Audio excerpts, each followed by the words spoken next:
Hello friends, it's Sherry from Turquoise Dreaming. I am here to share a couple of journals with you, or I'm going to flip through one and just wanted to show you I've got two new journals from a shop here.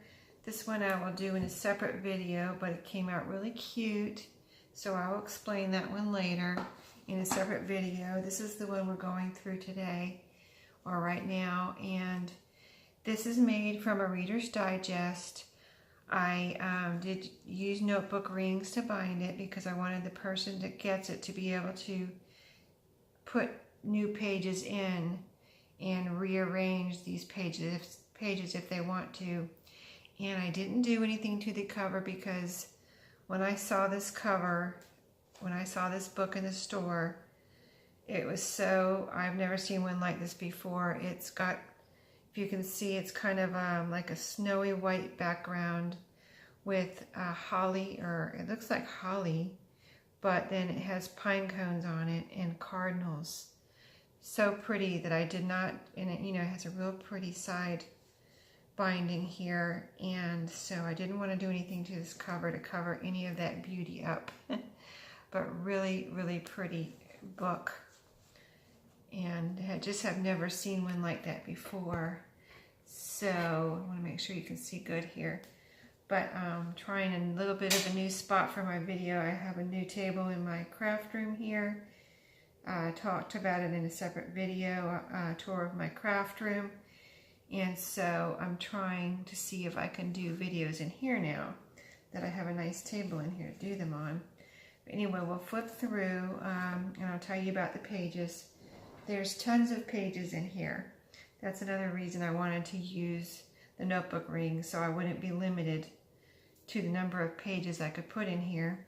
This is a page from the book, and you can see it's real pretty. It has that cardinal on it right here.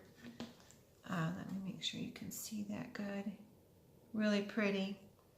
And then I did do some border punch on some of the pages in here, and that came out really pretty also. There's over 100 pages in here. I don't know, I lost count, but I'll count them when I put it in my shop probably. But if I had to guess, I'd say there's probably 125 pages in here at least. A bunch of goodies in the envelope here. I've got all kind of tucks and pockets in here, and I kind of left it for you to decorate. I did put a hello rubber stamp right there, and then I tried to put a very wide variety of pages in here. Like this is graph paper, but there's a pocket here with a bunch of goodies in it. Everything's original, nothing printed.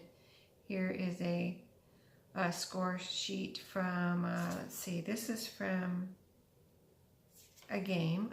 I was trying to see if I could tell what game it was from, but I don't know. I just found those in a thrift shop, and it was just a pad of score sheets, and they're that size. So I thought they were really cute and neat, and that would make a great journaling card. But what I did was just try to go through all of my papers and just put it's like almost every page is different, if you know what I mean. There's a few pages of scrapbook paper, like I took a 12 by 12 sheet and cut it up, so like there'll be a few pages of this. I think I only have like couple pages of a ledger paper in here. This is from a music book. Here's some primary, writing paper. And this is another piece of scrapbook paper. There's a little tuck spot here with a bunch of goodies. I've got like a journaling card in here, playing card, real pretty one. Just lots of fun goodies. This is actually some stationery that you could use for writing a letter, but it's a pretty envelope with actual piece of this stationery that matches this envelope inside. And this is an old vintage type of stationery. It's actually vintage stationery, not vintagey. It's actually old. So And then on this side of the scrapbook paper, I have another pocket. Here's an actual old receipt here.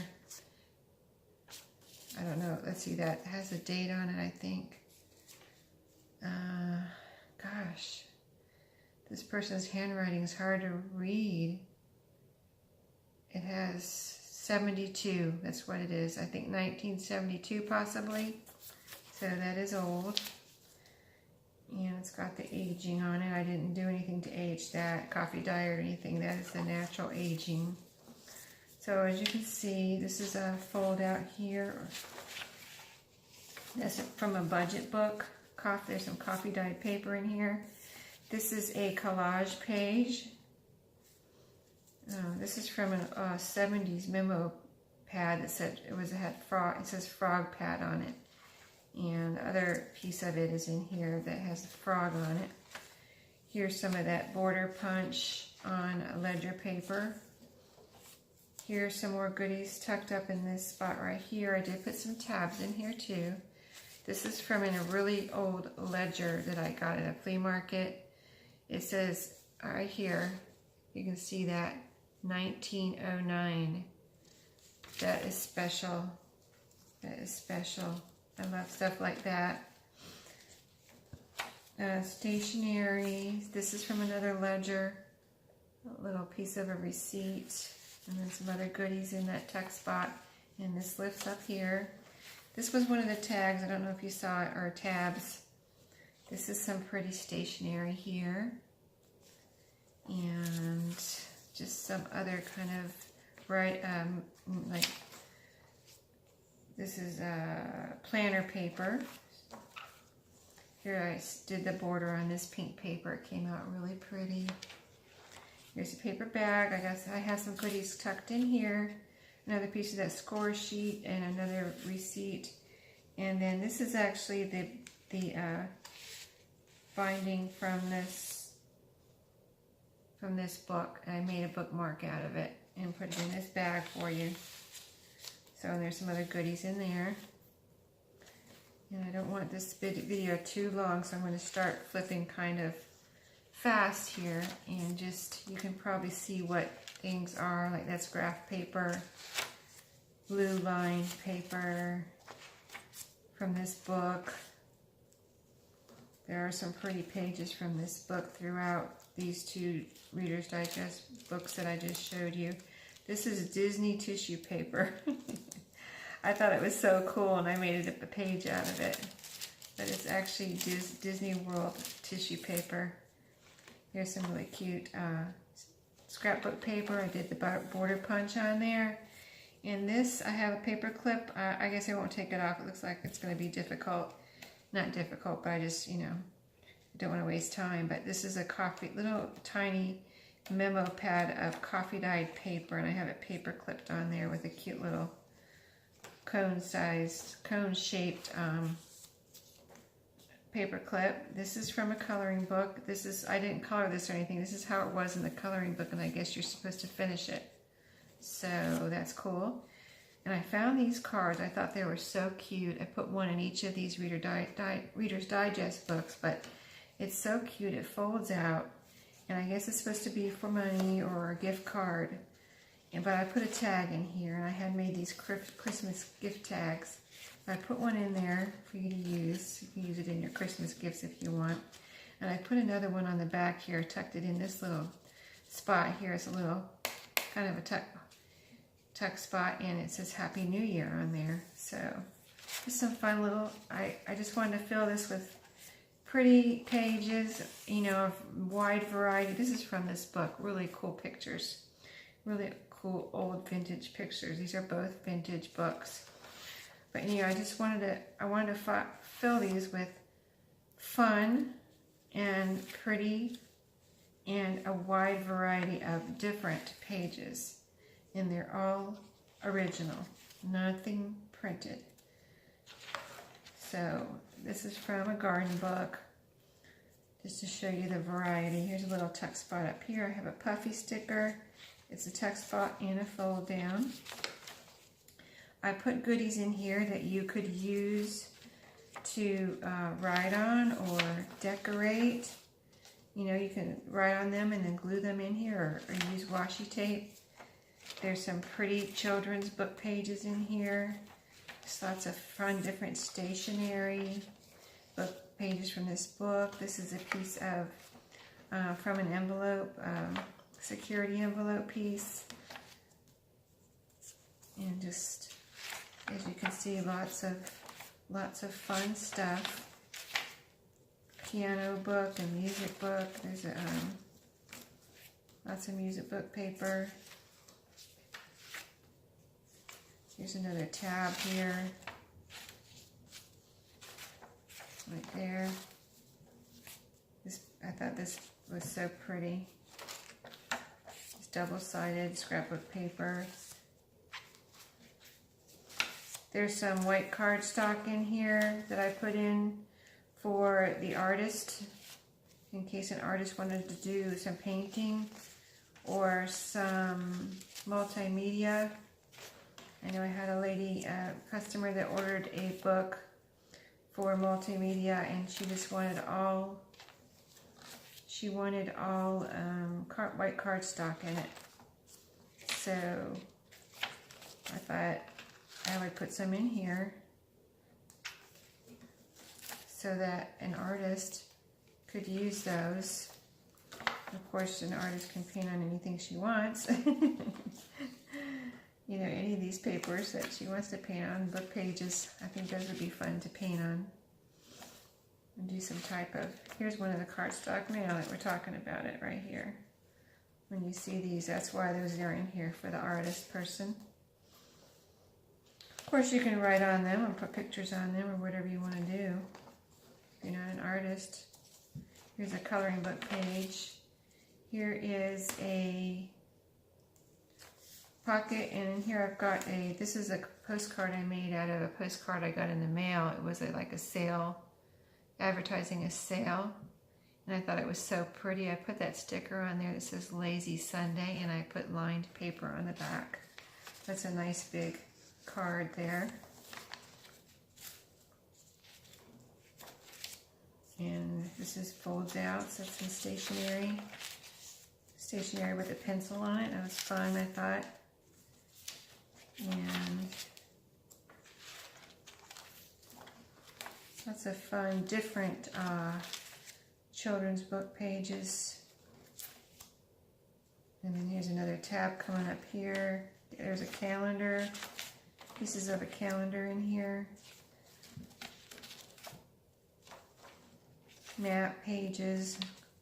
I did a border on here. I thought that came out so pretty with the color there, pink and blue on that side, and two different colors on this side. Here's that frog that I was talking about earlier. Another piece of cardstock. This is a receipt from a flower shop. It has all the different kinds of flowers listed here. I thought that was pretty cool. And a coloring book. The piano pages I have in here, piano book pages, they are old, from an old used piano book, so you'll see marks on them, which I think is cool to see what the teacher put on there or the student. Here's this black one. This is a dark page here, and it came out really pretty with the border on here. I thought that was so pretty. Here it is on this side with these colors. This is from a day timer. Just, you can see this is from an address book. Just so many different types of pages in here. Lined pages to write on. This is some wallpaper border. And let's see, this one folds out. It's from a children's book about pumpkins. Growing pumpkins. And we're almost to the back. I didn't put pockets inside the front cover and back cover like sometimes I usually do, but unless I don't want to cover up, you know, the inside of the back cover and front cover, which I didn't want to do in these books because I thought they were so pretty. So that's, you know, I just make sure that I put lots of pockets and envelopes and, you know, paper bag or whatever in the book when I don't put pockets inside the covers, because then you have it throughout, which is, you know, that can come in real handy also to store your mementos or your pictures or whatever you want to keep in there. So here we are at the back. These are the pages that were at the back of this book. It reflects the, you know, the pine and the pine cone that are on the cover and inside the front cover. And then the back, like I already showed you, so pretty with the cardinals. When I saw this, I just couldn't believe it. I was just like, wow, that is so cool. I had to get it and make a journal out of it. So I just knew it would be so pretty. So there you have it. Thank you for watching tonight. Just hit that subscribe and a thumbs up. And I'm trying to get 100 subscribers, so hit that subscribe button for me. I'm hoping to do a giveaway. I was thinking about it today, what I'm going to give away. So I can't wait to get there. And thank you for watching tonight. I won't keep you anymore. See you next time. Bye-bye.